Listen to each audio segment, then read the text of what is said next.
¿Qué tal, queridos amigos?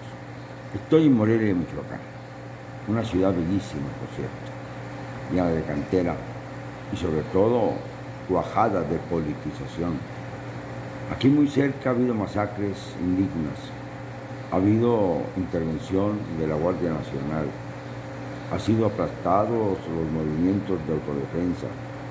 En Aguililla, muy cerca de aquí, también ha habido brotes de violencia. Hay brotes de violencia en Uruapan, hay brotes de violencia en distintas partes de la entidad. Todo esto con miras a las elecciones de pasado mañana domingo. Hay preocupación, hay incertidumbre, pero lo que no hay es cobardía. Con un valor que me inspiró, todos estaban dispuestos a correr los necesarios riesgos para poder votar.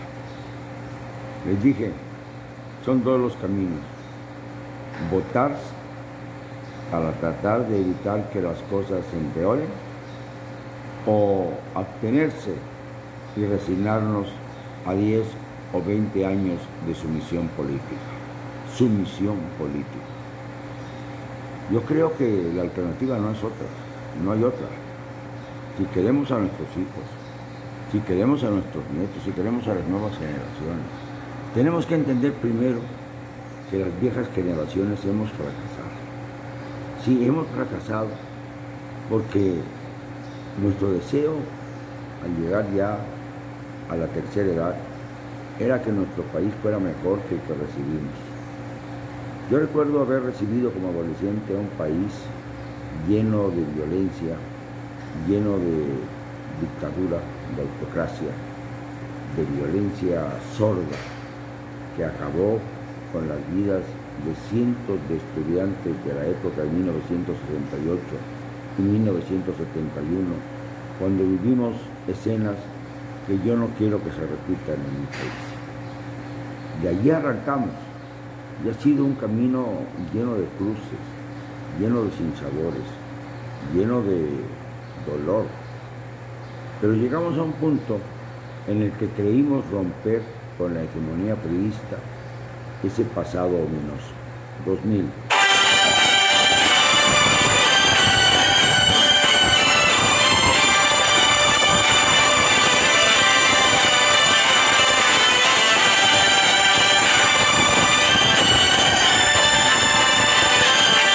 En la que iba a más la corrupción política e iba más el desprecio hacia las demandas sociales de nuestro país. Creo que en este punto coyuntural tenemos que repasar la historia y tenemos que pensar en que si nos equivocamos, debemos corregir el rumbo. Es necesario hacerlo. Ya lo he dicho en otras ocasiones. Si la senda que escogimos se vuelve pantanosa, se vuelve gris, se vuelve imposible de transitar, es necesario entonces retroceder hacia el punto de partida para encontrar la forma de ir hacia otra vía mejor. Que construyamos como sea, pero siempre con la fe puesta en la esperanza de México, no del gobierno. No creer que nos obsequian vacunas a cambio de votos. No pensar en que los bonos que entrega el presidente a los adultos mayores y a los niños, esto no tiene justificación, son suficientes como para cambiar el rumbo de la voluntad ciudadana.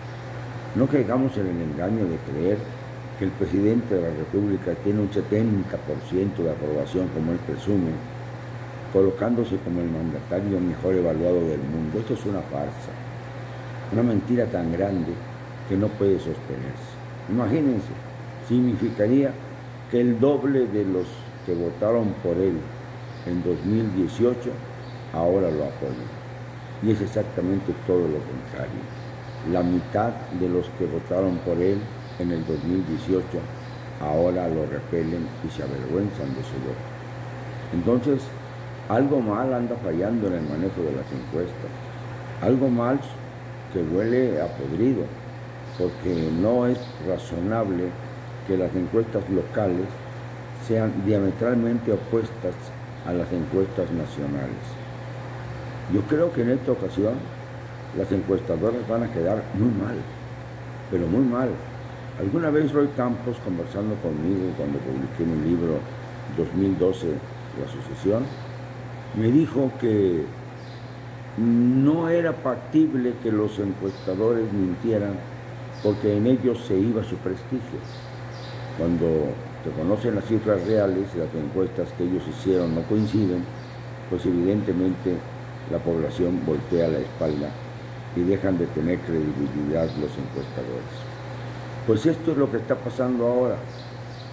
Los mercenarios de las encuestas se han convertido en elementos que han provocado esta pátima del tiempo que dice que López Obrador ha ascendido en la popularidad de sus gobernados cuando es todo lo contrario.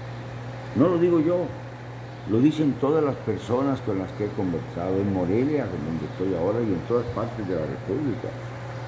Hay una sensación de vacío, de dolor, de frustración. Hay una sensación que no puedo describir con palabras, me duele México, como nunca antes. En el pasado cuestionamos severamente a Peña, hicimos plantones, manifestaciones, exigimos que cesara el asesinato contra periodistas y pocos nos hicieron caso. Pero avanzamos en algo. Por ejemplo, hace varios meses, que hay que decirlo también, no hay reportes de periodistas asesinados. Esto es una buena noticia. Pero al mismo tiempo hay reportes de políticos asesinados, de candidatos y aspirantes a puestos de elección popular que han sido violentamente masacrados para que se diera un ejemplo de lo que puede pasar cuando alguien no se alinea a los narcos. Vivimos en una narcopolítica y estas serán seguramente las primeras elecciones que pudiéramos decir que tuvieron dos candidatos. Andrés Manuel López Obrador, que no aparece en las boletas, pero que está presente en todos los candidatos de Morena, y por el otro lado, el narcotráfico que avala las candidaturas o que, si no, baja a los candidatos. Porque son muchos los que han renunciado a seguir entre la vida y la muerte, entre ganar una posición, un cargo político, a cambio de perder a su familia, de perder su propia tranquilidad, de perder toda perspectiva de existencia. Por eso el voto del domingo es fundamental. Si damos el aval a un continuismo, estaremos cayendo en las tentaciones de la dictadura. Si no lo damos, podemos recuperar algo del terreno perdido. No pasa nada. Nadie va a violentar las casillas. La visita de Kamala Harris el próximo lunes es una señal de que a los Estados Unidos no le conviene de ninguna manera tener a un vecino belicoso, a un vecino que esté incendiado. Imagínense ustedes que el lunes reciba el presidente López Obrador a la vicepresidenta de Estados Unidos, Kamala Harris, que en realidad está en funciones de presidenta por las limitaciones de Joe Biden, hay que decirlo ya de una vez, y lo reciba con un país incendiado o con un país atrincherado por un fraude maquinado desde el poder. Esto sería terrible para el presidente. Yo siempre he dicho que López Obrador no le teme a Dios, porque se siente Dios, pero sí le teme, y mucho, a los Estados Unidos. El temor a enfrentarse a la gran potencia es lo único que ha detenido sus afanes socializantes, que lamentablemente son copia al carbón de mucho de lo que ha visto en los grandes dictadores de Sudamérica, que no han cesado.